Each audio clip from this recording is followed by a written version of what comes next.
എല്ലാവർക്കും നമസ്കാരം. ഇന്ന് IFPHന്റെ ഇടതടവില്ലാതെ തുടർന്നു വരുന്ന മലയാളം വെബിനാറിന്റെ 1884 ദിവസമാണ് ഇന്ന്. നമുക്ക് ഒരു ക്ലാസ് ആണ്. മലയാളം സെഷനിൽ നമുക്ക് ക്ലാസ് എടുക്കുവാനായി എത്തുന്നത് ഡോക്ടർ ജെയിംസ് പോൾ സാറാണ്.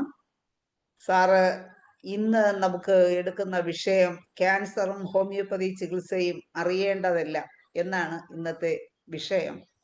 ഇന്ന് സാറിന്റെ ഈ ക്ലാസ് കേൾക്കുന്നതിന് വേണ്ടി സൂം പ്ലാറ്റ്ഫോമിൽ എത്തിയിട്ടുള്ള എല്ലാ ബഹുമാന്യരായ ഡോക്ടേഴ്സിനെയും ഹോമിയോപ്പതി സ്നേഹികളെയും സ്റ്റുഡൻസിനെയും വളരെ സ്നേഹപൂർവ്വം ഇന്നത്തെ സെഷനിലേക്ക് സ്വാഗതം ചെയ്യുന്നു. സാറ് എന്നെ പ്രത്യേകിച്ച് പരിചയപ്പെടുത്തേണ്ടതായിട്ടില്ല. വർഷങ്ങളായി സാർ നമുക്ക് ഇടയ്ക്കിടയ്ക്ക് നമുക്ക് നല്ല നല്ല ക്ലാസ്സുകളുമായി സാർ എത്താറുണ്ട്.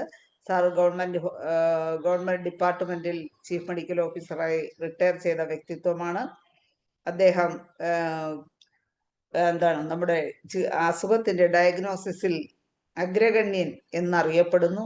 അതുപോലെ തന്നെ സാറിന്റെ ക്ലാസ്സുകളും എല്ലാം ചികിത്സ മാത്രം പോരാ, ഏത് കേസ് വന്നാലും എന്താണ് രോഗം എന്ന് നമ്മൾ അറിഞ്ഞുകൊണ്ട് തന്നെ ചികിത്സിക്കണം എന്നുള്ളതാണ് സാറിന്റെ ഒരു രീതി.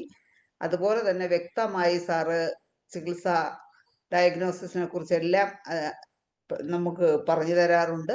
ഇന്ന് ക്യാൻസറിന്റെ ഹോമിയോപ്പതിക് മാനേജ്മെന്റും അതിനെക്കുറിച്ച് അറിയേണ്ട കാര്യങ്ങളെല്ലാം സാറ് ഇന്ന് വ്യക്തമാക്കി തരുമെന്ന് പ്രതീക്ഷിച്ചുകൊണ്ട് സാറിനെ ആദരപൂർവ്വം ഇന്നത്തെ സെഷനിലേക്ക് സ്വാഗതം ചെയ്യുന്നു. ഒരിക്കൽ കൂടി സാറിനെ വളരെ ആദരപൂർവ്വം ഇന്നത്തെ സെഷനിലേക്ക് സ്വാഗതം ചെയ്യുന്നു. സാറേ, ക്ലാസ് തുടങ്ങും. എല്ലാവർക്കും നമസ്കാരം. അത് ഔട്ടായി പോയതായിരുന്നു. ആണോ? കേൾക്കാമല്ലോ? കേൾക്കാം, കാണാം. ശരി. അപ്പൊ ഇന്ന് നമ്മുടെ വിഷയം ക്യാൻസർ ആണ്. അതിൽ നമുക്കറിയാം, ഇത് ഫ്ലെയർ അപ്പ് ചെയ്തുകൊണ്ടിരിക്കുകയാണ്. 10 വീടുകളിൽ ഒരു വീട്ടിൽ ക്യാൻസർ എന്നുള്ള രീതിയിൽ ക്യാൻസർ കൃഷി നടത്തുകൊണ്ടിരിക്കുന്നു. അത് മാത്രമല്ല, ഇപ്പോൾ രോഗികൾ കൂടുതൽ ബോധവാന്മാരായിട്ടുണ്ട്. അതുകൊണ്ട് തന്നെ പലരും ഇത് ഡയഗ്നോസ് ചെയ്ത് കഴിഞ്ഞാൽ നേരിട്ട് ഹോമിയോ ഡോക്ടറെ സമീപിക്കുന്ന ഒരു ട്രെൻഡ് ഇപ്പോൾ കാണുന്നുണ്ട്. ഒത്തിരി ഇങ്ങനെ ക്യാൻസർ സെന്റേഴ്സ് ഒക്കെ വരുന്നുണ്ട്. ഇപ്പൊ നിലവിലുള്ളത് തന്നെ ഇന്നോവേറ്റ് ചെയ്തുകൊണ്ടിരിക്കുന്നു, വിപുലീകരിച്ചുകൊണ്ടിരിക്കുന്നു. എങ്കിൽ പോലും ഹോമിയോ ഡോക്ടേഴ്സിനെ അന്വേഷിച്ച് ഫ്രഷ് ആയിട്ടുള്ള കേസുകൾ വരുന്നുണ്ട്. അപ്പൊ അത് നമുക്ക് കൂടുതൽ ആത്മവിശ്വാസം തരുന്നതും കൂടുതൽ പഠിക്കാനായിട്ട് പ്രചോദകവും ആണെന്നുള്ളതാണ് എൻ്റെ വിശ്വാസം. അപ്പൊ അതുകൊണ്ട് തന്നെ നമ്മൾ വളരെ സീരിയസ് ആയിട്ട് ഹോമിയോപ്പതി പഠിക്കണം. അതോടൊപ്പം രോഗത്തെക്കുറിച്ച് നല്ലൊരു അവബോധം നമുക്കുണ്ടായിരിക്കണം. ഇപ്പൊ എന്തൊക്കെയാണ് ഒരു ക്യാൻസർ ട്യൂമറിൽ സംഭവിക്കുന്നത്, അത് ജീൻ ലെവലില് സെല്ലുലാർ ലെവലില് എന്തൊക്കെയാണ് സംഭവിക്കുന്നത്, അപ്പൊ നമ്മുടെ മരുന്ന് ആക്ട് ചെയ്യേണ്ടത് ഏത് ലെവലിലാണ്, ഏത് രീതിയിലാണ്, ഇങ്ങനെയുള്ള ഒരു അവബോധം നമുക്ക് ഉണ്ടാകേണ്ടത് അത്യാവശ്യമാണ്. അതുകൊണ്ട് തന്നെ സാധാരണഗതിയിൽ നമ്മൾ ക്യാൻസർ ചോദിച്ചു കഴിഞ്ഞാൽ പറയും അതിങ്ങനെ മെറ്റാസ്റ്റാസിസ് ഉണ്ടാകുന്നതാണ്, അല്ലെങ്കിൽ ഒരു ട്യൂമറാണ്. അപ്പൊ മറ്റ് ട്യൂമറായിട്ടുള്ള വ്യത്യാസം എന്താണ്? അതിനിങ്ങനെ മ്യൂട്ടേഷൻ ഒക്കെ ഉണ്ടാകുന്നുണ്ട്, അതിന്റെ സ്ട്രക്ചറിൽ വ്യത്യാസം വരുന്നുണ്ട്. മാത്രമല്ല അതിന് മെറ്റാസ്റ്റാസിസ് ഉണ്ട്. ആ സൈറ്റിൽ നിന്ന് മറ്റൊരു സ്ഥലത്ത് പോയി ഇരിക്കാനും അവിടെ അത് വ്യാപിക്കാനുള്ള ഒരു കഴിവ് ഈ മാലിഗ്നന്റ് ട്യൂമറിന്. ഇതാണ് സാധാരണ ട്യൂമർ, ഇതുമായിട്ടുള്ള വ്യത്യാസം. ഇത്രയൊക്കെയുള്ള ഒരു വിവരമാണ് നമുക്കുള്ളത്. അപ്പൊ അതൊരു ഡെഫിനിഷന്റെ രൂപത്തിൽ എന്താണ് വാട്ട് ഈസ് ക്യാൻസർ എന്നുള്ള രീതിയിൽ നമ്മൾ ബുക്കുകളിലെല്ലാം തപ്പിയാൽ കിട്ടുന്ന ഇങ്ങനെയാണ്: a disease in which abnormal cells divide uncontrollably and destroy body tissue. അതൊരു ഡെഫിനിഷൻ. മറ്റൊന്ന് പറയുന്നത് cancer when abnormal cells grow out of control and spread to the other areas of the body, and it can start almost anywhere in the body including skin. അത് മറ്റൊരു ഡെഫിനിഷനാണ്. ഇപ്പൊ ഇവിടെ heart ഇതിൽ നിന്നും വ്യത്യസ്തമാണ്. ഹാർട്ടിലേക്ക് സ്റ്റെം സെൽസിനെ അടുപ്പിക്കാറില്ല. അതുകൊണ്ട് തന്നെ ഹാർട്ടിന് ക്യാൻസർ വന്നതായിട്ട് ഇതുവരെ ശാസ്ത്രം പറഞ്ഞിട്ടില്ല. എവിടെയൊക്കെ അങ്ങനെ ഒരു സംഭവം ഉണ്ടായെന്ന് പറയുന്നു, പക്ഷെ വ്യക്തമായ തെളിവില്ല. ഹാർട്ടിന് ഏതായാലും വരുന്നില്ല. അതേ കാരണം സ്റ്റെം സെൽസിനെ ഹാർട്ടിലേക്ക് അടുപ്പിക്കുന്നില്ല എന്നുള്ളതാണ്. പ്രവേശിക്കുമ്പോൾ തന്നെ അതിനെ തടയപ്പെടുന്നു, അല്ലെങ്കിൽ അതിനെ നശിപ്പിക്കപ്പെടുന്നു. അതുകൊണ്ട് തന്നെയാണ് ഹാർട്ട് ഇതിൽ നിന്നും വ്യത്യസ്തമായിരിക്കുന്നത്. ബാക്കി എല്ലാ ടിഷ്യൂ ക്യാൻസർ ബാധ ഉണ്ടാകുന്നത്. ഇപ്പൊ ഒരു സാധാരണ ട്യൂമർ എന്ന് പറയുന്നത് ആ സെല്ലുകൾ മാത്രമായിരിക്കും. ഫോർ എക്സാമ്പിൾ ബോൺ സിസ്റ്റ്, അപ്പൊ അതൊരു വലിയ ട്യൂമർ ആകാം, പക്ഷെ ബോൺ സെൽസുകൾ മാത്രമേ അതിനകത്തുള്ളൂ. അതുകൊണ്ട് തന്നെ കോൺട്രോമ, വലിയ സൈസിലുള്ള കോൺട്രോമ ഡെവലപ്പ് ചെയ്യാൻ സാധ്യതയുണ്ട്. എങ്കിൽ പോലും ആ കോൺട്രോമൽ സെൽ അല്ലെങ്കിൽ ആ സെൽസുകൾ മാത്രമാണ്. അതിങ്ങനെ 1 by 1 ആയിട്ട് ഇങ്ങനെ വെച്ച് പോകുന്നു. ആ ട്യൂമർ വലുതാകും, പക്ഷെ അത് മാലിഗ്നന്റ് അല്ല. അതേപോലെ തന്നെ കൊളോയിഡൽ ഗോയിറ്റർ വലുതാകുന്നു എന്ന് മാത്രമേ ഉള്ളൂ, അത് ക്യാൻസർ സെൽ. അപ്പൊ അതിൻ്റെയൊക്കെ സെല്ലുകൾ ഒന്നിനോടൊന്നും ടിപ്പിക്കലായിരിക്കും. പക്ഷെ ക്യാൻസർ സെൽ അല്ലെ മാലിഗ്നന്റ് സെൽ എന്ന് പറയുമ്പോൾ ഒന്നിൽ നിന്ന് മറ്റൊന്ന് വ്യത്യസ്തമാകാം. ആണ് മ്യൂട്ടേഷൻ എന്ന് ഉദ്ദേശിക്കുന്നത്. അതേപോലെ തന്നെ ഡിഫറൻഷിയേറ്റ് ചെയ്തു, ഒരു സെല്ലിൽ നിന്ന് വ്യത്യസ്തമായിട്ട് മറ്റൊരു സെല്ല് ഡിഫറൻഷിയേറ്റ് നിൽക്കും. അതാണ് സാധാരണ ഒരു ബെനൈൻ ട്യൂമറും ക്യാൻസർ ട്യൂമർ അല്ലെ മാലിഗ്നന്റ് ട്യൂമറുമായിട്ടുള്ള അടിസ്ഥാന വ്യത്യാസം. ഇപ്പോൾ സാധാരണ നമ്മൾ കണ്ടുവരുന്ന കോമൺ ആയിട്ടുള്ള ക്യാൻസറുകൾ, ഒന്ന് breast cancer, prostate cancer, basal cell cancer, melanoma, colon cancer, lung cancer, leukaemia and non Hodgkin lymphoma. ഇത്രയും ക്യാൻസറാണ് വളരെ കോമൺ ആയിട്ട് കാണുന്നത്. മറ്റ് പല ക്യാൻസറും വരും. കാരണം പറഞ്ഞല്ലോ, ഏത് ടിഷ്യൂവിനെ ബാധിക്കാം. സ്കിൻ ഉൾപ്പെടെ ശരീരത്തിലുള്ള ഏത് ടിഷ്യൂവിനെയും ബാധിക്കാവുന്നതാണ്.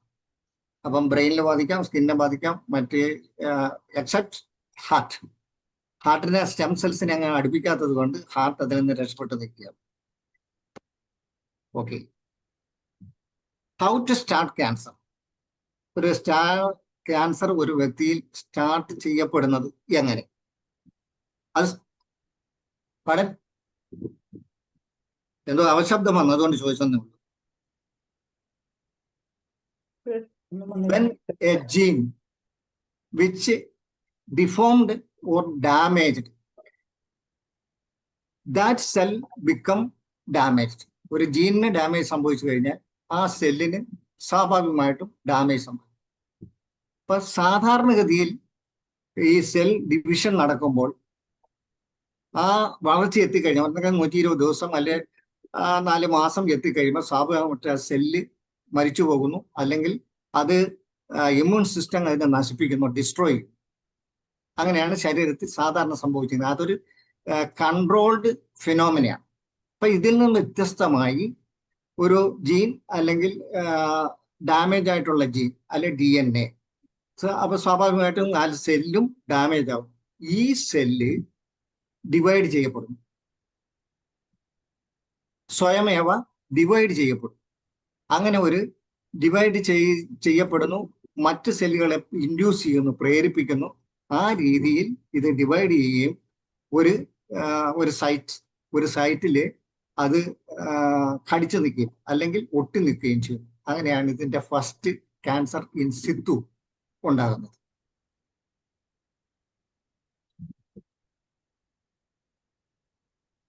അതുണ്ടാകാനുള്ള കാരണങ്ങൾ, ബാഹ്യമായിട്ടുള്ള കാരണങ്ങളുണ്ട്.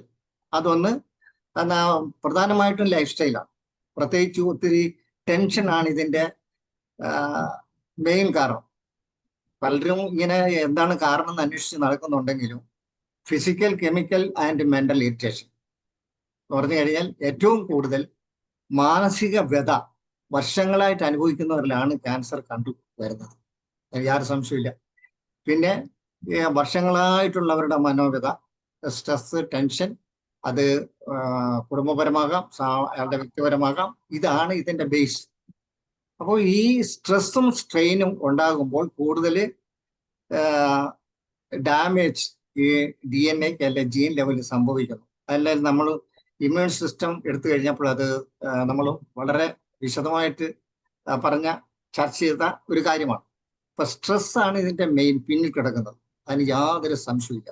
ഇപ്പൊ മെന്റൽ ഇറിറ്റേഷൻ അത് വളരെ കുറച്ച് രോഗങ്ങൾ ആ വിധത്തിലൊക്കെ ഉണ്ടെന്നും പുകവലിച്ചു അതല്ലെങ്കിൽ മുറുക്കി ഒക്കെ ക്യാൻസർ ഉണ്ടാകുന്നു എങ്കിൽ പോലും അതിൻ്റെയും പിന്നിൽ ബലവത്തായിട്ട് നിൽക്കുന്നത് മാനസിക സംഘർഷം തന്നെയാണ്, അതിന് യാതൊരു സംശയവുമില്ല.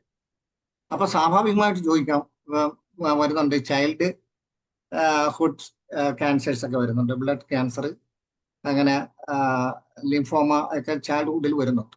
അതെങ്ങനെയാന്ന് ചിലപ്പോൾ ചോദിക്കാം. അവർക്ക് എന്ത് ഇറിറ്റേഷനാണ്, സ്വാഭാവികമായിട്ട് വരുന്നതാണ്. പക്ഷെ അതിനും പറയുന്നുണ്ട്, നമ്മൾ നേരത്തെ ഇവിടെ ചർച്ച ചെയ്തിട്ടുള്ളതാണ്, ഈ മഹാഭാരതത്തില് ഒരു സ്റ്റാൻസ ഇങ്ങനെ പറയുന്നത്, മുൻജന്മ കൃതം പാപം വ്യാധി രൂപേണ ജായതി. അപ്പൊ ആ രീതിയിൽ ഇൻഹെറിറ്റ് ആയിട്ട് വരാം. ബൈബിളിൽ അങ്ങനെ പറയുന്നുണ്ട്.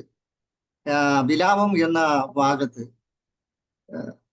എന്റെ പിതാക്കന്മാർ പാപം ചെയ്തു, അവർ മരിച്ചുപോയി, അവരുടെ അകൃത്യങ്ങൾ ഞാൻ വഹിക്കുന്നു, എന്നിൽ നിന്ന് എടുത്തു മാറ്റണമെന്ന് പറഞ്ഞിട്ട് വിലാപത്തിൽ പറയുന്നു. അപ്പൊ ഈ വഴിക്ക് വരാം. അതാണ് നമ്മൾ ഈ ഇൻഹെറിറ്റഡ് ആയിട്ട് വരുന്നു എന്ന് പറയുന്നത്. അപ്പൊ അങ്ങനെ വരുന്നതാണ് കുട്ടികൾക്ക് സ്വാഭാവികമായിട്ട്. എങ്കിലും മെജോറിറ്റി കുട്ടികൾ കാണുന്നതും അക്വേർഡ് ആയിട്ടുള്ള സംഗതികളാണ്. ഇൻഹെറിറ്റഡ് ആയിട്ടുള്ളത് ഇല്ല എന്നല്ല പറയുന്നത്, അതിനേക്കാൾ കൂടുതൽ അക്വേർഡ് ആയിട്ടുള്ള അല്ലെങ്കിൽ അവരുടെ എൻവയൺമെന്റ്, ആ എൻവയൺമെന്റിൽ നിന്നും അവരുടെ കോണ്ടെക്സ്റ്റിൽ നിന്നും കിട്ടുന്ന അക്വേർഡ് ആയിട്ടുള്ള ചൈൽഡ്ഹുഡ് ക്യാൻസേഴ്സ് ആണ് കൂടുതൽ കണ്ടുവരുന്നത്.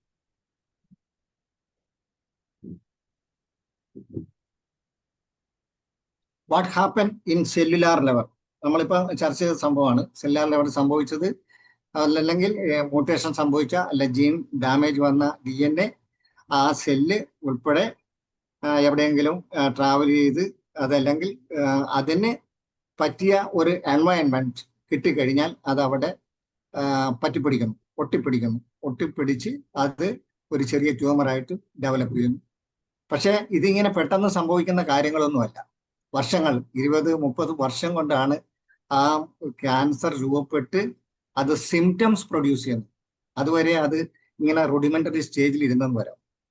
പക്ഷെ പിന്നീട് പറയാൻ ഉദ്ദേശിക്കുന്നത് അതാണ്, നമുക്ക് ഹോമിയോപ്പതിക്കാരെ സംബന്ധിച്ചിടത്തോളം ആ റുഡിമെന്ററി സ്റ്റേജിൽ കണ്ടെത്താനും അതിന് ഫിസിക്കൽ ആൻഡ് മെന്റൽ സിംറ്റംസ് അനുസരിച്ച് ആ വ്യക്തിയെ നമുക്ക് മരുന്ന് കൊടുത്ത് രക്ഷപ്പെടുത്താൻ സാധിക്കും. അത് നമുക്ക് പിന്നീട് ചർച്ച ചെയ്യുന്ന കാര്യങ്ങളാണ്. അതാണ് ഞാൻ പറഞ്ഞു വന്നത്. അപ്പോൾ ഇത് വർഷങ്ങൾ കൊണ്ടാണ്, 10, 20, 30 വർഷങ്ങൾ കൊണ്ട് ഇത് ഡെവലപ്പ് ചെയ്യുമ്പോൾ ആ കാലഘട്ടത്തിൽ ഈ വ്യക്തിക്ക് വരുന്ന മാനസികവും ശാരീരികവുമായിട്ടുള്ള വ്യതിയാനങ്ങൾ നമ്മൾ നിരീക്ഷിച്ച് ബോധ്യപ്പെടുകയാണെങ്കിൽ, ആ വ്യക്തി നമ്മളോട് സഹകരിക്കുകയാണെങ്കിൽ തീർച്ചയായിട്ടും അയാളെ രക്ഷപ്പെടാൻ പറ്റും. നമുക്ക് പിന്നീട് ചർച്ച ചെയ്യുന്ന കാര്യമാണ്. അതുകൊണ്ട് തന്നെയാണ് ഹോമിയോപ്പതിക്ക് കൂടുതൽ സാധ്യത നമുക്കുണ്ട് എന്ന് പറയാൻ കാരണം ഈ ക്യാൻസറിന് ഡയഗ്നോസ് ചെയ്തതിന് ശേഷം ഹോമിയോപ്പതിക്കാരെ അന്വേഷിച്ച് മറ്റ് തെറാപ്പികൾക്കൊന്നും വിധേയമാകാതെ ഹോമിയോപ്പതി ട്രീറ്റ്മെന്റിൽ തേടി വരുന്നവർ ധാരാളം പേർ.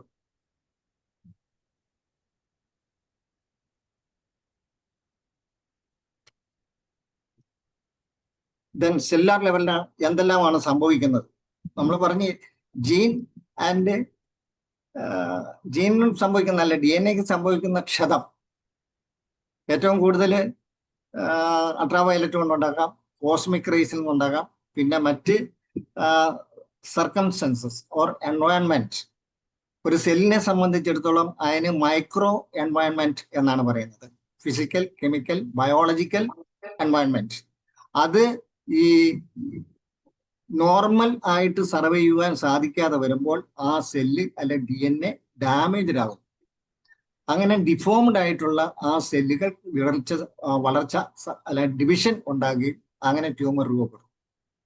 അതാണ് സെല്ലുലാർ ലെവലിലുള്ള change.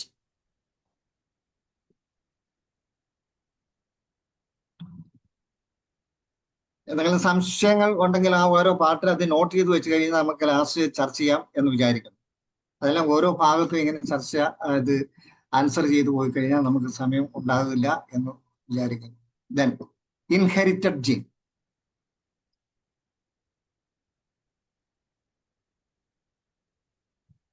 Some people can inherit gene mutation and from the parents. അത് നമ്മൾ നേരത്തെ കഴിഞ്ഞു. അത് ആൻസിസ്റ്റേഴ്സ് അല്ലെങ്കിൽ ഓഫ് സ്പ്രിങ്സിന് ഇത് ഇൻഹെറിറ്റഡ് ആയിട്ട് ഇതിന്റെ ജീൻ വരാം. അനുകൂല സാഹചര്യത്തിൽ ആ ജീൻ തലപൊക്കുകയും ഇങ്ങനെ ട്യൂമർ രൂപപ്പെടാൻ ഉള്ള സാധ്യത ഉണ്ടാവുകയും ചെയ്യും. ഇതിന്റെ പ്രോഗ്രഷനാണ് നമ്മൾ നേരത്തെ പറഞ്ഞത്. ഒരു ജീനിന് കേടുപറ്റുന്നു, തദ്വാര സെല്ലിന് കേടുപറ്റുന്നു. ആ കേടുപറ്റിയ സെല്ല് സ്വയം ഡിവിഷന് വിധേയമാകുന്നു. അങ്ങനെ കൂടുതൽ ഇങ്ങനെ അക്യൂമുലേറ്റ് ചെയ്ത് ചെറിയ സ്പോട്ടിൽ പറ്റിപ്പിടിക്കുന്നു. അപ്പൊ അതാണ് ആദ്യത്തെ സ്റ്റേജ്. അവിടെ നിന്നാണ് പിന്നെ അത് ഡെവലപ്പ് ചെയ്യുന്നത്. ഡെവലപ്പ് ചെയ്ത് സിംറ്റംസ് പുറപ്പെടുവിക്കാനായിട്ട് 20-30 വർഷങ്ങൾ എടുക്കുന്നുണ്ട്. അതുകൊണ്ടാണ് പലർക്കും 60 വയസ്സ്, 65 വയസ്സ്, 70 വയസ്സിലൊക്കെയാണ് ക്യാൻസർ പിടിപെടുന്നു എന്ന് നമ്മൾ വിചാരിക്കുന്നത്. പക്ഷേ 10, 20, 30 വർഷങ്ങൾക്ക് മുമ്പ് അയാൾ രോഗഗ്രസ്തൻ ആയി കഴിഞ്ഞു എന്നുള്ളതാണ് സത്യം.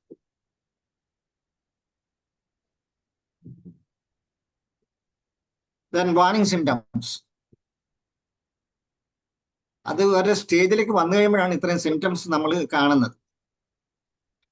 ഒന്ന് persistent cough or ഹോസ്നെസ്,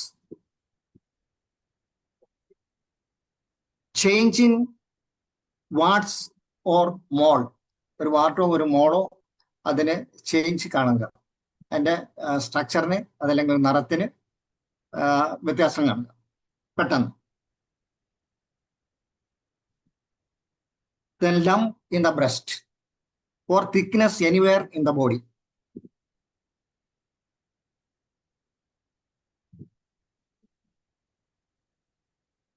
Significant changes in bowel or bladder.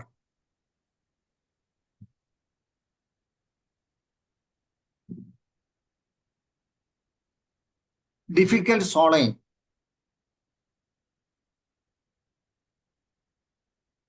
Unexplained weight loss. ഇങ്ങനെയായിരിക്കും നമുക്ക് ആദ്യം കിട്ടുന്ന സിംറ്റംസ്. അപ്പൊ അത് മറ്റെന്തെങ്കിലും രോഗത്തിന്റെയോ അതല്ലെങ്കിൽ ഒരു പനി പിടിച്ചു അതിന് ശേഷം ഉണ്ടായ ക്ഷീണം, ആ ക്ഷീണം നീണ്ടു നിൽക്കുകയാണെന്നൊക്കെ തെറ്റിദ്ധരിക്കാനുള്ള സാധ്യത വളരെ കൂടുതലാണ്. Then childhood cancers. ഏതാണ്ട് 4 ലക്ഷത്തോളം കുട്ടികൾ, ഒരു 18 വയസ്സിന് താഴെയുള്ള കുട്ടികൾ ഇന്ത്യയിൽ തന്നെ മരണപ്പെടുന്നുണ്ട് ചൈൽഡ്ഹുഡ് ക്യാൻസർ ബാധിച്ചിട്ട്. അപ്പൊ പലപ്പോഴും അത് അൺഡയഗ്നോസ്ഡ് ആയി പോകുന്നു. കാരണം പലപ്പോഴും ഇത് ഈ സാധാരണ ചൈൽഡ്ഹുഡ് രോഗങ്ങളുടെ ഒരു മിമിക്സ് ആയിരിക്കും, പല സിമിലാരിറ്റി ഉണ്ടാവും. അപ്പൊ ആ രീതിയിൽ അങ്ങനെ ചിന്തിക്കുകയും അത് കണക്കിലെടുക്കുകയും സാധാരണ മരുന്നുകൾ ഏക്കാതെ വരുന്ന ഘട്ടത്തിലാണ് കൂടുതൽ പരിശോധനയ്ക്ക് വിധേയമാകുന്നത്. അതിനു മുമ്പ് തന്നെ ഈ പാരന്റ്സ് തന്നെ മാറിപ്പോകും. ഒരു ഡോക്ടറെ കാണിച്ചു, വരുന്ന 4 ദിവസം അല്ലെങ്കിൽ ഒരാഴ്ച നോക്കി കുറവില്ല, മറ്റൊരു ഡോക്ടറെ സമീപിച്ചു, ആ ഡോക്ടർ നോക്കി, അതെങ്ങനെ നീണ്ടു പോകും. പിന്നെ ചിലപ്പോൾ ഹോമിയോപ്പതിക്കാരെ കാണിച്ചിട്ടുണ്ടാവും. അപ്പൊ അങ്ങനെയാണ് ഇത് മൂർച്ഛിച്ചു പോകുന്നത്.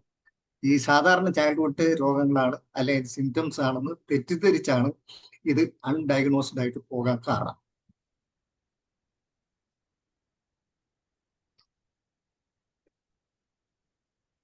അതുകൊണ്ട് തന്നെ ഇത് വെരി ഡിഫിക്കൽട്ട് ടു ഡയഗ്നോസ് കുട്ടികളുടെ കാര്യത്തിൽ.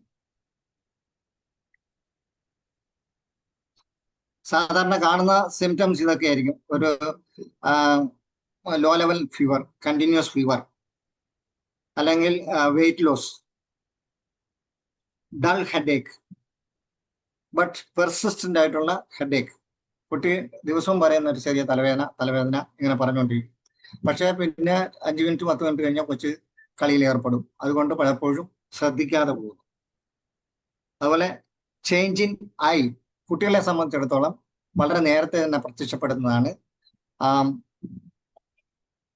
കണ്ണിൽ വരുന്ന ഒരു റിഫ്ലക്സ്, വൈറ്റ് റിഫ്ലക്സ് എന്നാണ് പറയുന്നത്, ചത്തമീന്റെ കണ്ണെന്നൊക്കെ പറയും. അത് കുട്ടികളിൽ വളരെ വേഗം പ്രത്യക്ഷപ്പെടും. അഡൽട്ടിനെ സംബന്ധിച്ചിടത്തോളം ഫൈനൽ സ്റ്റേജ് എത്തുമ്പോഴാണ് കണ്ണിൽ വ്യത്യാസം വരുന്നത്. ആ കണ്ണിന്റെ തിളക്കം അങ്ങ് നഷ്ടപ്പെട്ട് ചത്തമീന്റെ കണ്ണെന്ന് പറയും. അതേപോലെ അതിന് വൈറ്റ് റിഫ്ലക്ഷൻ എന്ന് പറയാം.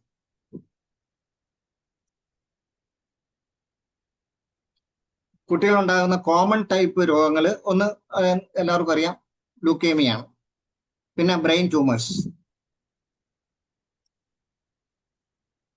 അതിന് ജനറ്റിക് ഫാക്ടേഴ്സ് ഉണ്ടെങ്കിലും അക്വയർഡ് ഫാക്ടേഴ്സ് ആണ് കൂടുതൽ. അവിടെ മ്യൂട്ടേഷനോ ഒക്കെ സംഭവിക്കുന്ന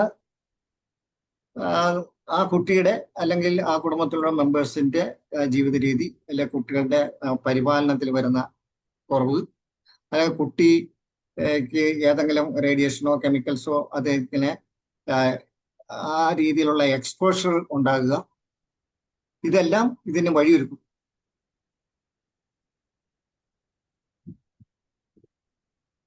പിന്നെ മറ്റ് ചൈൽഡ്ഹുഡ് രോഗങ്ങൾ ഈ കോമൺ ആയിട്ടുള്ളത് പറഞ്ഞു കഴിഞ്ഞാൽ ലുക്കേമിയയോ ട്യൂമറുമാണ്, അല്ലെങ്കിൽ ബ്രെയിൻ ട്യൂമറുമാണ്.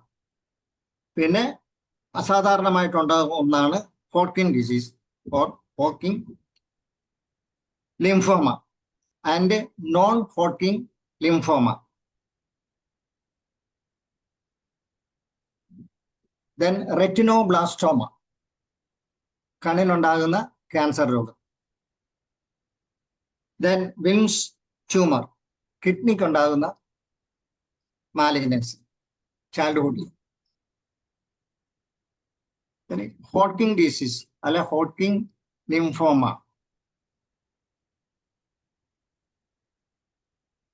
അൺകോമൺ ആണ്, എങ്കിലും ഇവിടെ പ്രശ്നം ഉണ്ടാക്കുന്ന ബി സെൽസ് ആണ്. ബി സെൽസ്, ടി സെൽസ് എല്ലാം നമ്മൾ immune system or immune response എന്ന ഭാഗത്ത് നമ്മൾ വളരെ വിശദമായിട്ട് ചർച്ച ചെയ്തതാണ്. അപ്പോൾ ഈ ഭാഗവും ആ ഇമ്മ്യൂൺ റെസ്പോൺസും കൂടി ആദ്യം നോക്കിയിട്ട് ഇത് ഡൗൺലോഡ് ചെയ്ത് ഒന്നുകൂടെ നോക്കുകയാണെങ്കിൽ കൂടുതൽ ഹൃദ്യസ്ഥമാവും, അല്ലെങ്കിൽ ഗ്രഹണം പെർസീവ് ചെയ്യാനായിട്ട് സാധ്യത കൂടുതൽ ഉണ്ടെന്നുള്ള ഒരു സജഷൻ കൂടി എനിക്കുണ്ട്.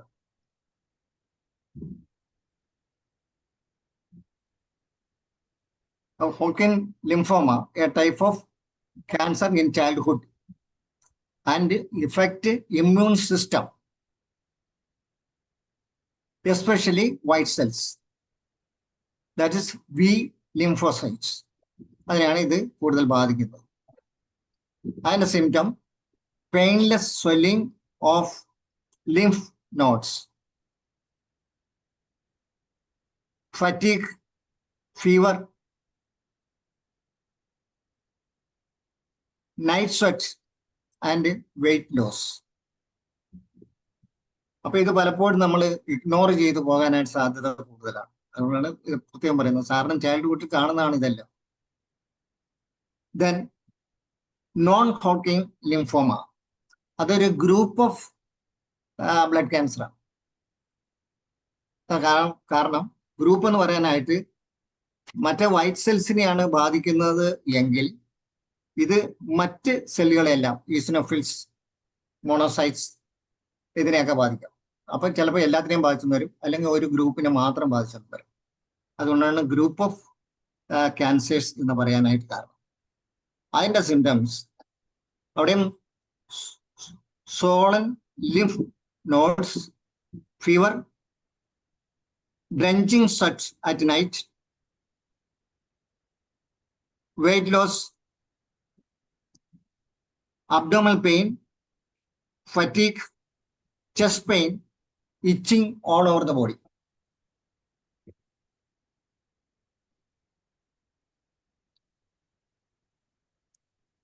Early signs and symptoms in childhood cancers. നേരത്തെ പറഞ്ഞ symptoms mimics to childhood diseases.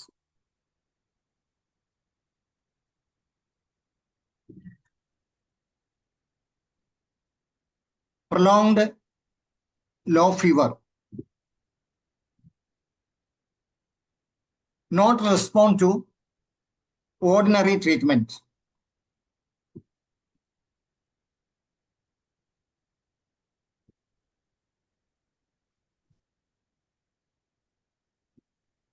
unexplained weight loss,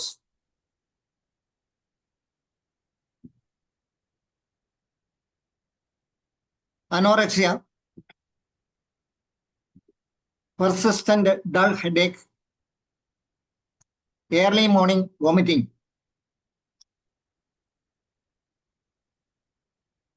change in appearance, കുറച്ചുകൂടെ അഡ്വാൻസ് ചെയ്യുമ്പോൾ, അതായത് പെയിൽനെസ്, പെയിൽ, ടയർഡ്നെസ്, ബ്രൂസിങ് മീൻസ് ചതഞ്ഞതുപോലെ ശരീരത്തിന്റെ പല ഭാഗത്തും വേദന പറയുന്നു വെച്ചു.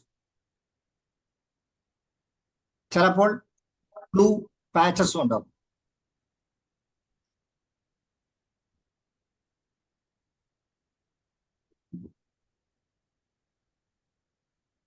lumps or swelling anywhere in the surface.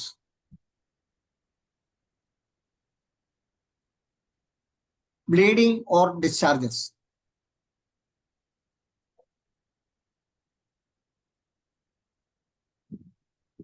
Then acquired mutism.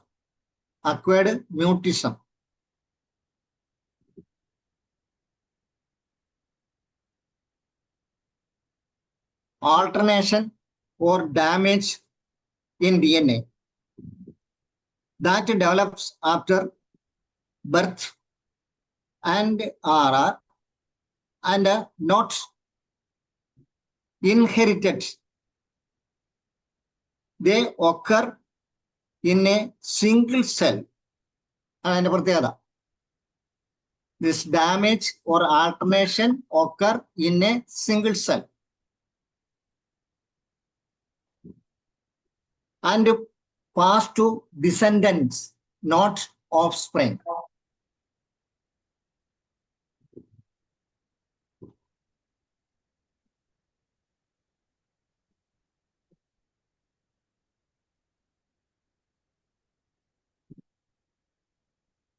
Mutation can arise from random error.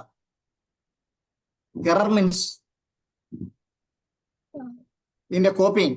അതല്ലെങ്കിൽ ഇങ്ങനെ ഡിവിഷൻ സംഭവിക്കുമ്പോൾ എറർ സംഭവിക്കാം എന്നാണ് ഒരു concept. And during DNA initiation or replication, ആ സമയത്താണ് എറർ സംഭവിക്കുന്നത്. ഒരു ഉദാഹരണം പറഞ്ഞു കഴിഞ്ഞാൽ നമ്മൾ സീറോക്സ് ഒക്കെ എടുക്കുമല്ലോ. അപ്പോൾ ഒരു സീറോക്സ് എടുത്ത് ആ എടുത്ത കോപ്പിയിൽ നിന്ന് വേറൊരെണ്ണം എടുത്ത് അങ്ങനെ ഒരു 50 എണ്ണം ഒന്നിൽ നിന്ന് മറ്റൊന്നിലേക്ക് പോകുമ്പോൾ 50ാമത്തേൽ ചില അക്ഷരങ്ങളുടെ തലയുണ്ടാകില്ല, ചില അക്ഷരങ്ങളുടെ ബോഡി ഉണ്ടാകില്ല. അത് സംഭവിക്കണം, അത് എററാണ്. അതേസമയത്ത് ഒരു കോപ്പിയിൽ നിന്നാണ് 100 കോപ്പി എടുക്കുന്നതെങ്കിൽ അത് ഇൻടാക്റ്റ് ആയിരിക്കും, കുഴപ്പമില്ലാത്തായിരിക്കും. പക്ഷെ ഒന്നിൽ നിന്ന് ആ എടുത്ത കോപ്പിയിൽ നിന്ന് ഇങ്ങനെ എടുത്തിട്ട് പോവുകയാണെങ്കിൽ 50 അല്ലെ 60 കഴിയുമ്പോൾ അതിന് എറർ സംഭവിക്കാം. അതേപോലെ തന്നെ സെല്ലുകൾ ഡിവൈഡ് ചെയ്ത് പോകുമ്പോൾ കോപ്പിയിങ്ങിൽ വ്യത്യാസം സംഭവിക്കാം. ജീനിന് സംഭവിക്കാം, DNA-ക്കും തദ്വാര സെല്ലുകൾക്കും സംഭവിക്കും.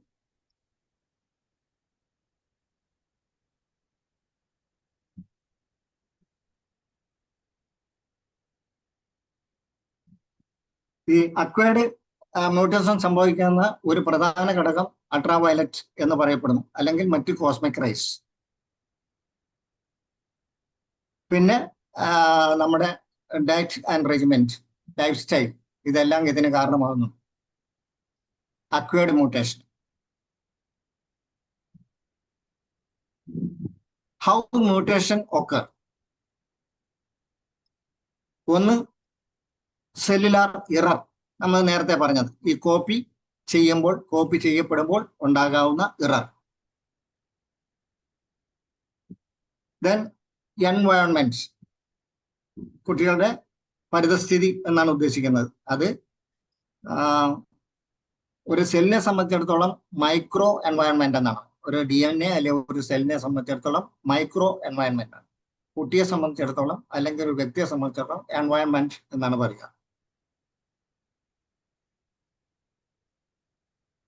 ദെൻ കാർസിനോജനിക് ആയിട്ടുള്ള ഏതെങ്കിലും വസ്തുക്കളോ അവിടെയുള്ള കോണ്ടാക്ട്. ഹൈഡ്രോകാർബൺ ഒരു കാരണമാണ്. അതുപോലെ ആർസനിക്. ബംഗ്ലാദേശിലെ ഒരു ഏരിയയിൽ ആ മണ്ണ് കറുത്താണ്, അതിനകത്ത് ആർസനിക് കൂടുതൽ അടങ്ങിയിട്ടുണ്ടെന്നും ആ പ്രദേശത്തുള്ളവർക്ക് ധാരാളമായിട്ട് സ്കിൻ ക്യാൻസർ കാണപ്പെടുന്നു എന്ന് പറയുന്നു. അപ്പം ആർസനിക് ഒരു ഘടകമാണ്. അല്ലെങ്കിൽ ഹെവി മെറ്റൽസ് ഘടകമാകാം. അതുപോലെ തന്നെ ഹൈഡ്രോകാർബൺസ്.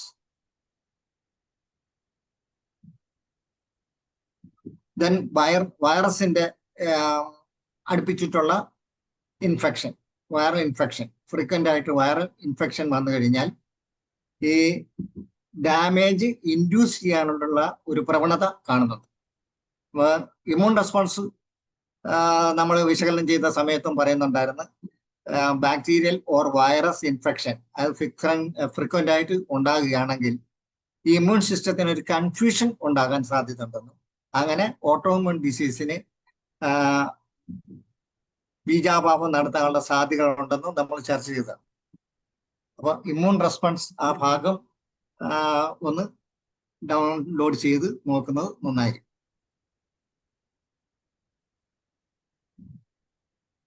Then age factor.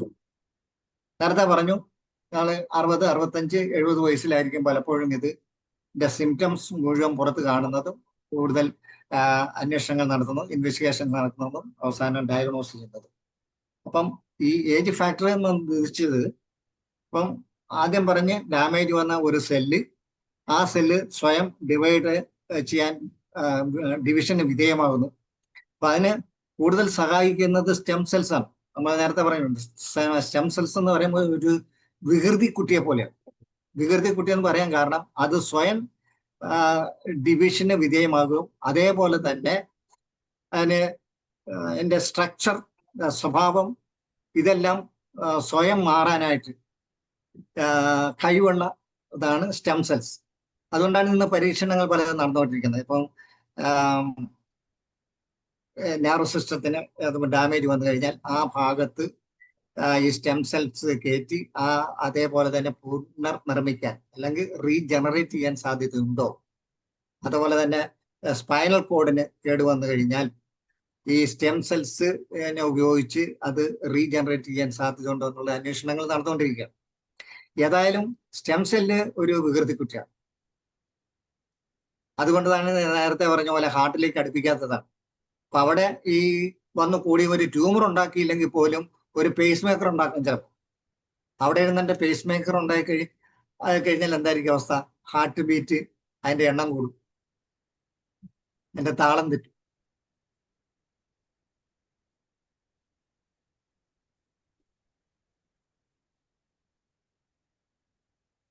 അപ്പൊ ഏജ് ഫാക്ടർ എന്ന് ഉദ്ദേശിച്ചത് അത് തന്നെയാണ്. അപ്പം വളരെ നേരത്തെ തന്നെ ഇങ്ങനെ ഡാമേജ് ചെയ്ത ഒരു DNA ഉൾപ്പെടുന്ന സെല്ല്, ആ സെല്ലുകൾ അക്യുമുലേറ്റ് ചെയ്ത് ഒരു സൈറ്റ് കണ്ടെത്തി അവിടെ പറ്റിപ്പിടിച്ചിരുന്ന് വർഷങ്ങൾ കൊണ്ട് 20, 30 വർഷങ്ങൾ കൊണ്ട് വലിയ ട്യൂമറായി ഡെവലപ്പ് ചെയ്ത് സിംറ്റംസ് ഉണ്ടാകും. അതാണ് ഏജ് ഫാക്ടർ എന്ന് ഉദ്ദേശിച്ചത്. പിന്നെ സ്റ്റേജസ്, ക്യാൻസറിന്റെ സ്റ്റേജസ് സാധാരണഗതിയിലെ 0 to 4 സ്റ്റേജസ് ആയിട്ടാണ് പറയപ്പെടുന്നത്. അങ്ങനെയാണ് ഡിവൈഡ് ചെയ്ത് വെച്ചിരിക്കുന്നത്. അപ്പം ആ 0 എന്ന് ഉദ്ദേശിക്കുന്ന ക്യാൻസർ ഇൻ സിറ്റു.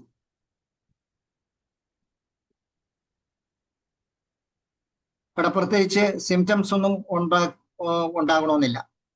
കാരണം ഇൻ സിറ്റു അവിടെ രൂപപ്പെട്ട് ഒരു ചെറിയ സൈറ്റിൽ ഇത് ഒറ്റിപ്പിടിച്ചു എന്നുള്ള ഒരവസ്ഥ മാത്രമാണ്. This is the earliest stage or state, and abnormal cells have formed but still confined within that area. That is cancer in situ. Then stage 1, localized cancer. ഇപ്പൊ ഞാനിവിടെ ഉണ്ട് എന്ന് അറിയിക്കുന്ന ഒരു സാഹചര്യം. Localized cancer, the tumor is small and has not yet grown. പ്രത്യേകിച്ച് symptoms ഒന്നും പുറപ്പെടുവിക്കാത്ത ഒരു അവസ്ഥയിലേക്ക് വരികയാണ്. സിറ്റു കഴിഞ്ഞ് രണ്ടാമത്തെ.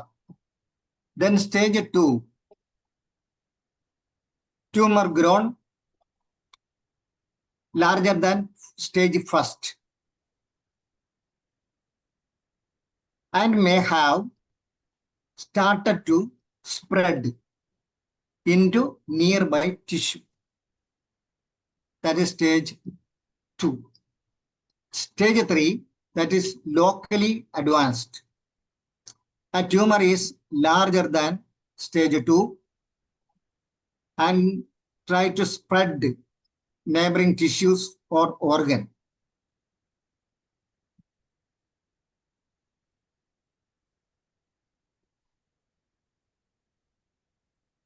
Or surrounding lymph nodes may be affected. That is stage 3. Then stage 4 or metastasis. അറിയാലോ, മെറ്റാസ്റ്റാസിസ് സംഭവിക്കുന്ന അവിടുന്ന് ഏതെങ്കിലും ഒരു സെല്ല് അതിലെ 2-3 സെല്ല് ഡിറ്റാച്ച് ചെയ്ത് ബ്ലഡിലൂടെ ലിംഫിലൂടെ സഞ്ചരിച്ച് ലങ്സിനോ ബ്രെയിനിലോ എവിടെയെങ്കിലും പോയി പറ്റിപ്പിടിച്ച് അവിടെ നിന്ന് വളരുന്നതാണ് നമ്മൾ സാധാരണ മെറ്റാസ്റ്റാസിസ് ഉദ്ദേശിക്കുന്നത്. സ്റ്റേജ് 4. അത് മറ്റൊരു തരത്തിലും അതിനെ വേർതിരിച്ചു പറയുന്നുണ്ട്. അതിലെ സ്റ്റേജിന് പകരം ലോക്കലൈസ്ഡ് ഫസ്റ്റ് സ്റ്റേജ് ആണ്. Localised and locally advanced. 3 advanced. ചിലപ്പോൾ ഈ ഡിസ്ചാർജിലൊക്കെ ഇങ്ങനെ എഴുതുന്നത് അഡ്വാൻസ് എന്നായിരിക്കും, അല്ലെങ്കിൽ ലോക്കലി അഡ്വാൻസ് എന്നായിരിക്കാം. And 4 that is metastasis.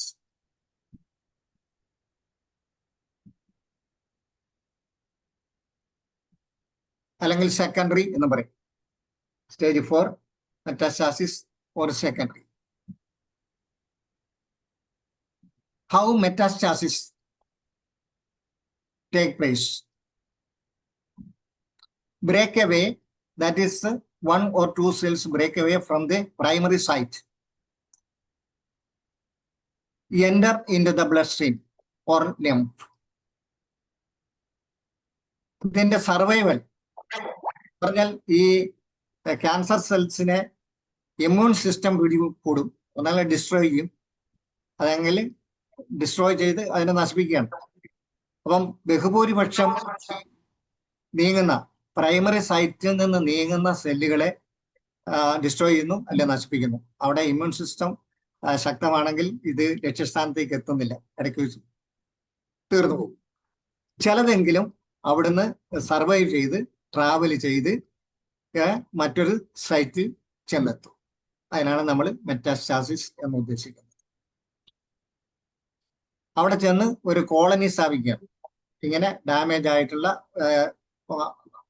ഒന്നിൽ കൂടുതൽ സെല്ലുകൾ അവിടെ ചെന്ന് അപ്പോൾ കൂടുതൽ സെല്ലുകൾ ആ സൈറ്റിൽ എത്തുകയും അവിടെ ഒരു കോളനി സ്ഥാപിക്കുകയും ചെയ്യും. അങ്ങനെ രണ്ടാമത്തെ സൈറ്റ് രൂപപ്പെടും, അല്ലെങ്കിൽ മെറ്റാസ്റ്റാസിസ് എന്ന് നമ്മൾ പറയും.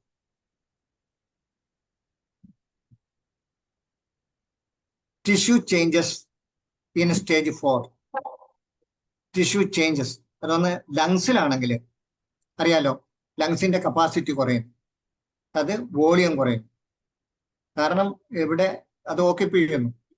സെക്കൻഡറി ആയിട്ട് എത്തിയ അല്ലെ മെറ്റാസ്റ്റാസിസിൽ എത്തിയ ആ സെല്ലുകൾ അവിടെ പെരുകയും എല്ലാം വോളിയം കുറയുകയും ചെയ്യും. പിന്നെ ലിവറിൽ ഇത് എത്തിപ്പെട്ട് കഴിഞ്ഞാൽ ലിവർ ഫങ്ഷൻസ് എല്ലാം വീക്ക് ആവുന്നു അല്ലെ റെഡ്യൂസ് ചെയ്യുന്നു. അപ്പൊ അവിടെ ഈ ടോക്സിന്റെ എലിമിനേഷൻ കുറയുന്നു, അമിനോ ആസിഡ്സിന്റെ ഉത്പാദനം കുറയുന്നു,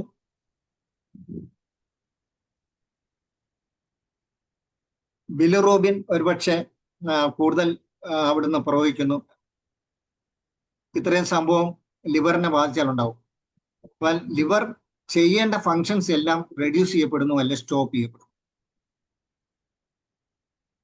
ദെൻ ബോണിനെയാണ് ബാധിക്കുന്നതെങ്കിൽ അറിയാലോ, ബോൺമാരോ അവിടെയും ഹീമോപോയസിസ് തടസ്സപ്പെടുന്നു, അങ്ങനെ അനീമിയ ഡെവലപ്പ് ചെയ്യുന്നു. അപ്പൊ ഫൈനൽ സ്റ്റേജ് നമുക്കറിയാം, അനീമിയ, അനറക്സിയ, അസ്തനിയ, അതാണ് കാർഡിനൽ സിംറ്റംസ്. അപ്പൊ ഈ ബോണിനെ ബാധിക്കുമ്പോഴാണ് ഈ പ്രശ്നം ഉണ്ടാകുന്നത്. അതുപോലെ നേരത്തെ നമ്മൾ പറഞ്ഞ ഈ ലുക്കേമിയ അല്ലെങ്കിൽ ബ്ലഡ് ക്യാൻസർ എന്ന് ഉദ്ദേശിക്കുന്നത് ബ്ലഡിനെ മാത്രമല്ല ബോണിനെയും ബാധിക്കും. ബോൺമാരെ ബാധിക്കുന്നത് കൊണ്ട് ബോണിനെയും ബാധിക്കുന്നു ലുക്കേമിയ. പലരും ധരിച്ചു വെച്ചിരിക്കുന്നത് ബ്ലഡിനെ മാത്രമാണ്. ബ്ലഡ് മാത്രമല്ല, ഏതായാലും അത് സർവ്വവ്യാപിയാണ്.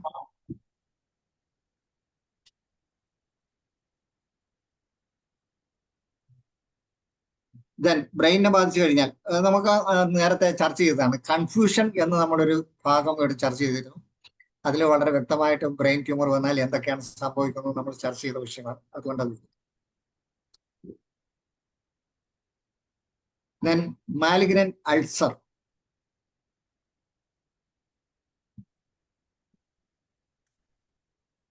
ഫംഗേറ്റിംഗ് ട്യൂമർ എന്ന ഒരു പേരുണ്ട്. പിന്നെ മാലിഗ്നന്റ് വൂണ്ട് എന്നും പറയപ്പെടുന്നു. അപ്പൊ malignant ulcer, fungating tumour, malignant wound എല്ലാം ഒന്ന് തന്നെയാണ്. അപ്പൊ അത് രൂപപ്പെടുന്നത് ഇപ്പൊ സർഫസിന്റെ അടുത്താണ്, അല്ലെങ്കിൽ ടിഷ്യൂ, ആ ടിഷ്യൂ ക്യാൻസർ ബാധ ഉണ്ടായി കഴിയുമ്പോൾ അത് ട്യൂമറായിട്ട് വികസിക്കുന്നു. എന്നിട്ട് അത് സർഫസിലെ സ്കിന്ന് പൊട്ടിച്ച് പുറത്തു വരുമ്പോഴാണ് നമ്മളത് അൾസർ എന്ന് പറയുന്നത്. അതല്ലാതെ എക്സിസ്റ്റിംഗ് അൾസറിൽ ഇത് രൂപപ്പെടാം. അത് കൺവേർട്ട് ചെയ്ത് മാലിഗ്നന്റ് അൾസറായിട്ട് രൂപപ്പെടാം. അങ്ങനെയുള്ളതിന് മാർജോലിൻ അൾസർ എന്നാണ് പറയുന്നത്. Marjolin ulcer.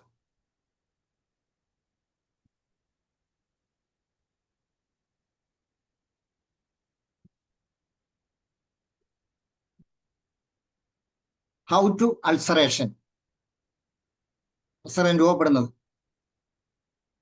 ഈ ട്യൂമർ അല്ലെങ്കിൽ growth become large enough to break skin or blood vessel and which become blood vessel ബാധിക്കുമ്പോൾ സ്വാഭാവികമായിട്ട് അവിടെ ബ്ലഡ് ഫ്ലോ റിട്ടാർഡ് ചെയ്യപ്പെടുന്നു. അപ്പൊ ആ കൺസേൺഡ് ടിഷ്യൂ നെക്രോട്ടിക് ആകും. അങ്ങനെ അവിടെ അൾസർ രൂപപ്പെടും.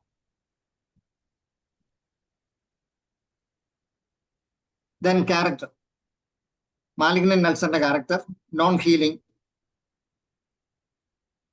irregular ridge or edge, underlying tissue changes. അതായത് ടഫ് ആയിരിക്കും, വളരെ ഈ ബേസ് എന്ന് പറയുന്നത് വളരെ റഫ് ആയിരിക്കും, ടഫ് ആയിരിക്കും.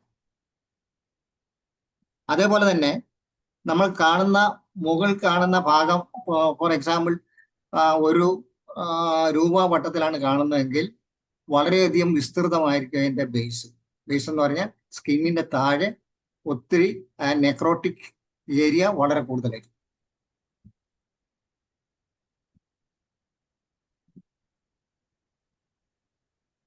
That means base is very larger than surface or ulcer.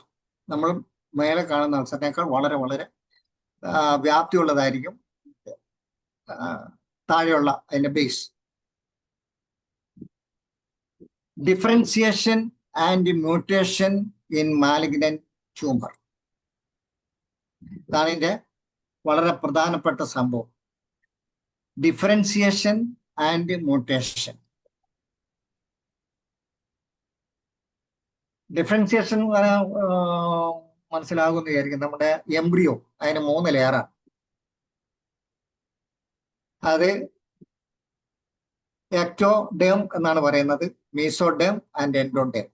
ഈ 3 ലെയറാണ് ഡിഫറൻഷിയേറ്റ് ചെയ്ത് മുടി മുതൽ നഖം വരെ പലതരം ടിഷ്യൂസ് രൂപപ്പെടുന്നത്. അതിനാണ് ഡിഫറൻസിയേഷൻ എന്ന് ഉദ്ദേശിക്കുന്നത്. അത് ആണ് മാലിഗ്നൻസിയുടെ ഏറ്റവും പരമപ്രധാനമായിട്ട് സംഭവം, ഡിഫറൻസിയേഷൻ. ഇപ്പൊ മ്യൂട്ടേഷൻ എന്ന് പറയുന്നത് ജീൻ ലെവലാണെങ്കിൽ ഡിഫറൻസിയേഷൻ സെല്ലുലാർ ലെവലിലാണ്. That's the difference. Mutation takes place in gene level or DNA level. Differentiation takes place in cellular level or tissue level.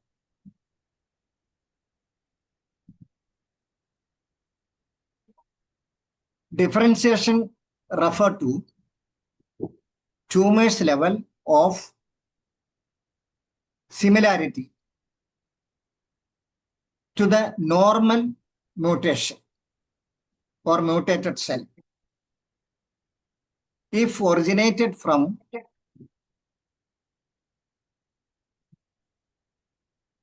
or while new mutation take place, it is the genetic alteration and that can lead to a tumor.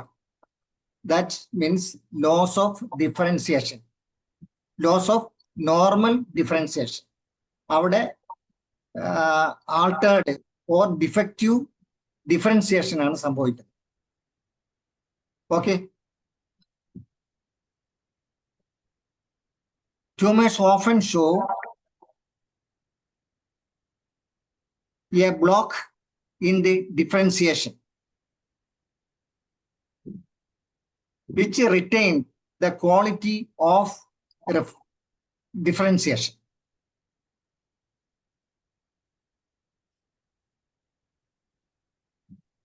Then driver mutation.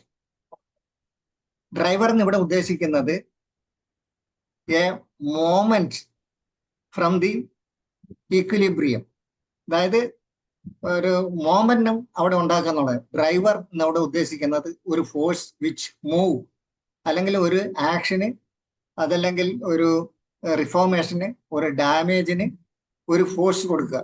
അതാണ് ഇവിടെ driver എന്ന് ഉദ്ദേശിച്ചത്, driver mutation.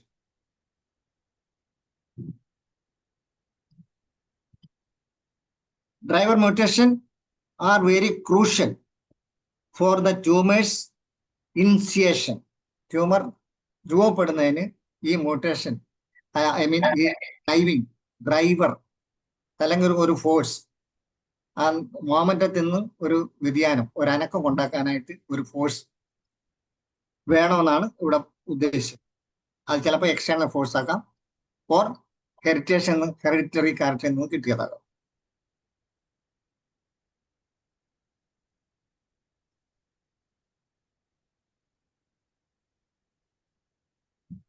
Then micro environment. നമ്മൾ നേരത്തെ പറഞ്ഞു, micro environment എന്ന് ഉദ്ദേശിച്ചത് ഒരു സെല്ലിനെ സംബന്ധിച്ച് അല്ലെങ്കിൽ ഒരു ജീനിനെ സംബന്ധിച്ചത്. Micro environment and physical, chemical and biological environment confined with a cell. Okay.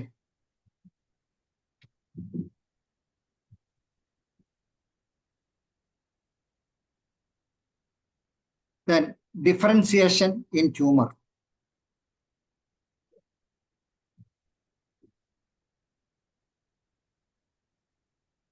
Undifferentiated appearance may shown in a tumor. ഞാൻ നേരത്തെ പറഞ്ഞ ഒരു ബോൺ സിസ്റ്റ് അല്ലെങ്കിൽ കോൺട്രോമ പോലെ നമുക്ക് തോന്നിപ്പിക്കുമെങ്കിലും അതുകൊണ്ടാണ് പലപ്പോഴും ബയോപ്സിക്ക് ഇവരെ വിധേയമാക്കുന്നത്. ഉള്ളിൽ നിന്ന് ചിരണ്ടിയെടുത്ത് നോക്കുമ്പോഴാണ് അവിടെ ഡിഫറൻഷിയേറ്റ് ചെയ്തിട്ടുള്ളതായിട്ട് നമുക്ക് ബോധ്യപ്പെടും. പുറമേ കണ്ടാൽ പലപ്പോഴും നമ്മൾ അൺഡിഫറൻഷിയേറ്റഡ് ആയിട്ട് ആ ട്യൂമർ കാണപ്പെടാം. ദെൻ കാരിക്കേച്ചർ ഓഫ് ടിഷ്യൂ, അതാണ് ഉദ്ദേശിച്ചത്. അതും ഈ പറഞ്ഞതുപോലെ തന്നെ കാരിക്കേച്ചറിന് വ്യത്യാസമില്ലാത്തതുപോലെ ടിഷ്യൂ തോന്നിപ്പിക്കാം. അവിടെ നമ്മൾ ഇത് ഡയഗ്നോസ് ചെയ്യാനായിട്ട് ബയോപ്സി എടുക്കാറുണ്ട്. A tumor is often described as a caricature of normal tissue and which is growth and differentiation pattern. അത് സാധാരണ ഒരു ടിഷ്യൂ ഡിഫറൻഷിയേറ്റ് ചെയ്ത് ഇരിക്കുന്ന അതേ രൂപഘടനയായിരിക്കും അത്. പക്ഷെ ആന്തരികമായി അവിടെ ഡിഫറൻസിയേഷൻ സംഭവിച്ചിരിക്കാം. അത് മാൽ അല്ലെങ്കിൽ ഡിഫക്റ്റീവ് ഡിഫറൻസിയേഷൻ സംഭവിക്കാം.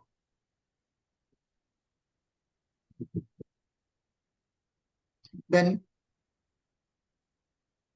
differentiation induced therapies. അതുകൊണ്ടാണ് ഈ മോഡേൺ മെഡിസിൻകാര് റേഡിയേഷൻ ആൻഡ് കീമോതെറാപ്പി എല്ലാം ഉപയോഗിക്കും. അപ്പൊ അങ്ങനെ തെറാപ്പി ഉപയോഗിച്ചു കഴിഞ്ഞാൽ ആ നോർമൽ ആയിട്ടുള്ള ഡിഫറൻസിയേഷനെ ടിഷ്യൂവിനെ പ്രേരിപ്പിക്കാൻ സഹായിക്കും എന്നാണ് പറയുന്നത്. ഞാൻ പറയുന്നതല്ല, പുസ്തകം പറയുന്നത്. അപ്പൊ തെറാപ്പി, കാരണം ഞാനും ഒരു തെറാപ്പിസ്റ്റ് ആയിരുന്നു. അപ്പോൾ തെറാപ്പിയുടെ ഉദ്ദേശം ഇതാണ്, ആ നോർമൽ ആയിട്ടുള്ള ഒരു ഡിഫറൻസിയേഷനെ പ്രേരിപ്പിക്കാൻ ഇത് സഹായകം ആകാം എന്നാണ് പറഞ്ഞതിന്റെ അർത്ഥം. സർ ഇനി 9 മിനിറ്റ് ആണേ. ഇത്രേ ഉള്ളൂ. തീർന്നു. അല്ല, ഇത് ചോദ്യമില്ല, നാളെ ചോദിക്കും. ഇന്നൊന്ന് അല്ലെങ്കിലും ഇതിപ്പോ എല്ലാം ആയില്ലല്ലോ സാർ. ട്രീറ്റ്മെന്റ് സൈഡൊന്നും എന്തോ ഒരു ക്ലാസ് കൂടെ എന്തായാലും വേണ്ടി വരും അല്ലേ? വേണ്ടി വരും. ഇതിപ്പം ജസ്റ്റ് ഇതിന്റെ ബാക്ക്ഗ്രൗണ്ട് ആണല്ലോ. ഒരു ട്യൂമർ രൂപപ്പെടുന്നു, അതിന്റെ പല വഴികളിലുമാണ് രൂപപ്പെടുന്നത്. അതാണ് ആ വഴികളെല്ലാം നമ്മൾ പറഞ്ഞത്. അത് ഇതിന്റെ പാദപീഠത്തിൽ പാവം സ്ഥിതി കൊള്ളുന്നു. പാവത്തിന്റെ വഴികൾ പലതാണ്, നേരായ വഴി വന്നേ ഉള്ളൂ എന്ന് പറഞ്ഞ പോലെ ഏതെല്ലാം വിധത്തിൽ ആ ഒരു ട്യൂമർ വരുന്നു എന്നുള്ളതാണ് നമ്മൾ അന്വേഷിക്കുന്നത്. ഇനി നമുക്ക് അത് എങ്ങനെയൊക്കെ ഐഡന്റിഫൈ ചെയ്യാം, എന്തൊക്കെയാണ് ടെസ്റ്റുകൾ, എന്തൊക്കെയാണ് ഹോമിയോപ്പതിക് മാനേജ്മെന്റ്, ഇതെല്ലാം അത് നമുക്ക് പറയാം. അപ്പം ഡിഫറൻസിയേഷൻ ആണ് പറഞ്ഞത്. പിന്നെ റോൾ ഓഫ് മ്യൂട്ടേഷൻ, അത് നമ്മൾ പറഞ്ഞു കഴിഞ്ഞാൽ റോൾ ഓഫ് മ്യൂട്ടേഷൻ. ഇവിടെ മ്യൂട്ടേഷനും ഡിഫറൻസിയേഷനുമാണ് ഈ ഇതിനെ ഒരു അൺക്വേർഡ് എന്ന് പറയുന്ന അവസ്ഥയിലേക്ക് എത്തിക്കുന്നത്. ഇപ്പൊ ഇവിടെ മ്യൂട്ടേഷൻ ഉദ്ദേശിച്ചത് ഇപ്പം കോവിഡ് വൈറസിന് അല്ലെങ്കിൽ കൊറോണ വൈറസിന് ഒത്തിരി മ്യൂട്ടേഷൻ സംഭവിച്ചു. അത് തന്നെയാണ് മ്യൂട്ടേഷൻ നമ്മുടെ ഉദ്ദേശിച്ചത്. അതിന്റെ രൂപത്തിനും ഫംഗ്ഷനും വ്യത്യാസം വരുന്നതാണ് മ്യൂട്ടേഷൻ ഉദ്ദേശിക്കുന്നത്. ഇപ്പൊ മ്യൂട്ടേഷൻ സംഭവിക്കുന്നത് ജീൻ ലെവലിലാണ്, ഡിഫറൻസിയേഷൻ സംഭവിക്കുന്നത് സെല്ലുലാർ ലെവലിലാണ്. അപ്പം ഒരു ട്യൂമറിൽ ഇത് രണ്ടും സംഭവിച്ചു കഴിയുമ്പോൾ, ഫോർ എക്സാമ്പിൾ ഒരു ലങ് ട്യൂമർ, അപ്പൊ അവിടെ ഡിഫറൻസിയേഷൻ സംഭവിക്കുകയാണെങ്കിൽ ഈ ലങ്ങിന്റെ പാരങ്കൈമ മാത്രമല്ല, അത് വേറൊരു ടിഷ്യൂ, ഞാൻ നേരത്തെ പറഞ്ഞല്ലോ സ്റ്റെം സെൽസ്, ഈ സ്റ്റെം സെൽസ് കൂടെ അവിടെ ഇരിക്കുമ്പോൾ അത് വികൃതി കുട്ടി ആയതുകൊണ്ട് മറ്റ് ഏതെങ്കിലും ഒരു ടിഷ്യൂ ആയിട്ട് മാറാം. ഫോർ എക്സാമ്പിൾ സൂപ്പറാറീനൽ ഗ്ലാൻഡ്, ആ ഗ്ലാൻഡിന്റെ കോർട്ടക്സ് ആയിട്ടോ പിന്നെ മെഡുലറി ആയിട്ടോ മാറാം. അല്ലെങ്കിൽ മെഡുലറി മാത്രമാണ് ഉത്പാദിപ്പിക്കുന്നത്, അല്ലെങ്കിൽ കോർട്ടക്സ് മാത്രമാണെങ്കിൽ അതിൽ വരുന്ന ഹോർമോൺസ് ഈ ട്യൂമർ ഉത്പാദിപ്പിച്ചു എന്ന് വരും. For example nor adrenaline. ഈ നോർ അഡ്രിനാലിൻ കൂടുതൽ ഉത്പാദിപ്പിക്കുകയാണെങ്കിൽ അത് ബ്ലഡ് സ്ട്രീമിലേക്ക് കടന്നു കഴിഞ്ഞാൽ നമുക്ക് ഉഷ്ണം കൊണ്ട് സഹിക്കാൻ പറ്റില്ല, അത്യുഷ്ണമായിരിക്കും. ഒരു വിധത്തിലും ഐസ് വെള്ളത്തിൽ കൊണ്ട് കിടത്തിയാലും ചൂട് താങ്ങാൻ പറ്റാത്ത അവസ്ഥ. ഫോളോ. അതുപോലെ തന്നെ ഇപ്പം ഏത് ടിഷ്യൂവിലാണ് ഇത് ട്യൂമർ സംഭവിച്ചെങ്കിൽ അവിടെ ഡിഫറൻഷിയേറ്റ് ചെയ്ത് മറ്റൊരു രൂപം, മറ്റൊരു സ്ട്രക്ചറിലേക്ക് മാറാൻ സംഭവിക്കും. ഓക്കെ. അപ്പൊ നമ്മൾ നേരത്തെ പറഞ്ഞ ആ ഡെഫിനിഷൻസ് ഓർമ്മയുണ്ടോ? നേരത്തെ പറഞ്ഞിരുന്ന ഡെഫിനിഷൻസ് തീർത്തേക്കാം. നേരത്തെ പറഞ്ഞ ഡെഫിനിഷൻ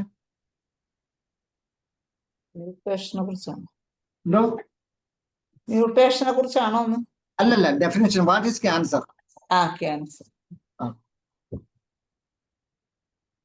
ഒരു ഡെഫിനിഷൻ ഇതായിരുന്നു: disease in which abnormal cells and divide uncontrollably and destroy body tissues. ഒന്ന്. രണ്ടാമത്തത്, cancer is abnormal cells grow out of control and spread to the other areas of the body, and it can start almost anywhere including skin.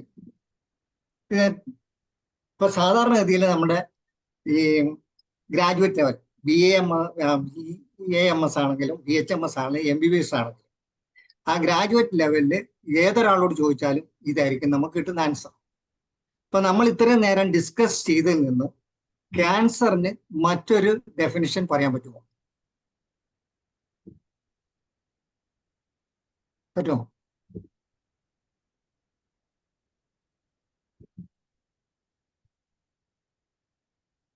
ഇത്രയും നേരം നമ്മൾ എന്താണ് cancer എങ്ങനെ രൂപപ്പെടുന്നു, ഇതാണ് നമ്മൾ പഠിച്ചു വന്നത് അല്ലെങ്കിൽ ചർച്ച ചെയ്തത്. ഇപ്പൊ ഇതിൽ നിന്ന് ഒരു നല്ല ഒരു ഡെഫിനിഷൻ സെൽസ് മ്യൂട്ടേഷൻ സംഭവിച്ച് സെൽ ഡിഫറൻസിയേഷനിൽ മാറ്റം വന്നു ക്യാൻസർ ആയി മാറും, അല്ലെ ക്യാൻസർ ഉണ്ടാകും. ഏകദേശം എല്ലാ പോയിന്റ്സും പറഞ്ഞു. ഞാനിത് ഇപ്പൊ നേരത്തെയൊക്കെ പറഞ്ഞിട്ടുണ്ട്.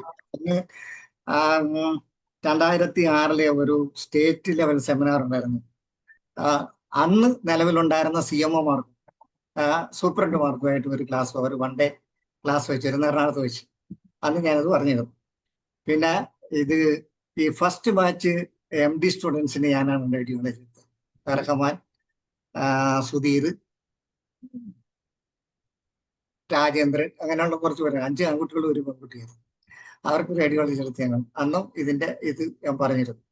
പിന്നെ ചെങ്ങന്നൂർ വെച്ച് ഒരു ക്ലാസ് ഉണ്ടായിരുന്നു. അന്ന് SG ബിജു, ഒരു കൊല്ലം DM ആയിരുന്ന രാജേഷ്, നമ്മുടെ ഡിസ്ട്രോഫി സ്പെഷ്യലിസ്റ്റ് നാരായണപിള്ള, ഇവരൊക്കെ ഉണ്ടായിരുന്ന ഒരു സദസ്സിൽ ഈ ഡെഫിനിഷൻ ഞാൻ പറയത്തൊന്നും. അപ്പം ഇത്രയും വിശദീകരണം കൊടുക്കുമ്പോൾ നമുക്കൊരു ഡെഫിനിഷൻ തരാൻ പറ്റും. പറയാം. Cancer is a degenerative disease with structural, functional, and differentiational mutation. Okay, this is the correct definition of cancer.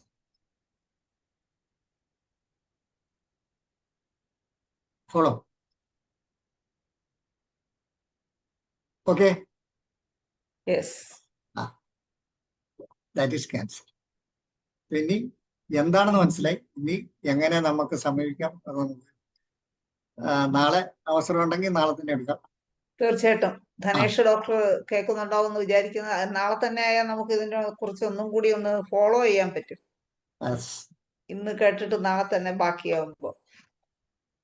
ഇപ്പോ 28, 2 മിനിറ്റേ ഉള്ളൂ. എന്തായാലും വളരെ നല്ല വാല്യുബിൾ ആയിട്ടുള്ള, വിലമതിക്കാനാകാത്ത ക്ലാസ് ആയിരുന്നു സാറിന്റെ. ധനേഷ് ഡോക്ടർ ഉണ്ടോ? ധനേഷ് ഡോക്ടറെ?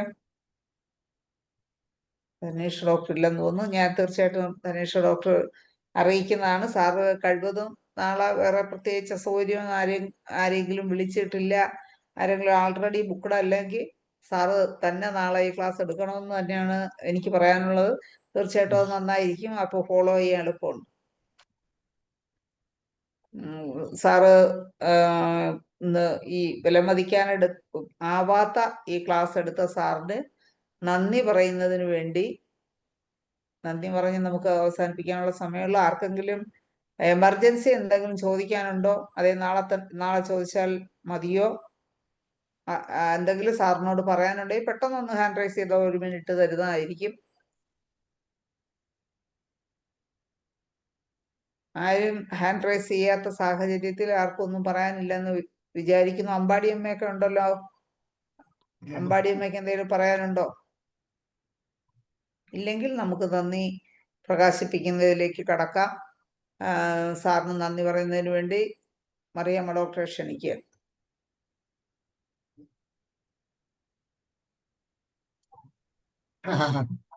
പതിവ് പോലെ വളരെ വിജ്ഞാനപ്രദമായ ഒരു ക്ലാസ്. പക്ഷെ സാറ് കുറെ സംശയങ്ങളുണ്ട്.